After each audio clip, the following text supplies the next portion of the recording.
Maadhimisho haya yanafanyika ili kuelimisha na kuhamasisha jamii kuhusu ulaji unaofaa, umuhimu wa lishe bora,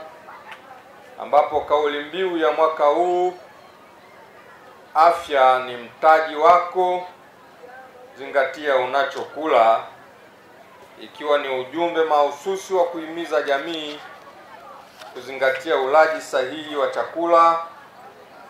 kila siku ili kuboresha lishe na afya, ambayo ni rasilimali ya msingi kwa ustawi na maendeleo ya jamii na taifa kwa ujumla. Ndugu wananchi,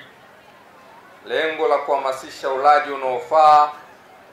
ni kusaidia jamii kuwa na afya bora na hivyo kuepuka kupata changamoto za lishe ikiwemo udumavu, uzito uliozidi, upungufu wa vitamini, madini pamoja na magonjwa yasiyoambukiza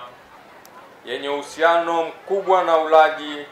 na mtindo wa maisha kama vile kisukari, shinikizo la juu la damu, magonjwa ya moyo na figo na baadhi ya saratani. Kabla ya kuja hapa, nilipata fursa ya kutembelea mabanda ya maonyesho.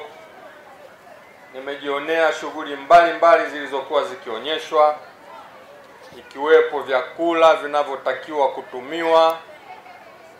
ikiwepo upimaji wa uzito, lakini pia ikiwepo upimaji wa malaria na magonjwa mengine. Hivyo nisisitize swala la upimaji, lakini ulaji unaofaa ili kuepuka haya ambayo nimetoka kuyasema sasa hivi.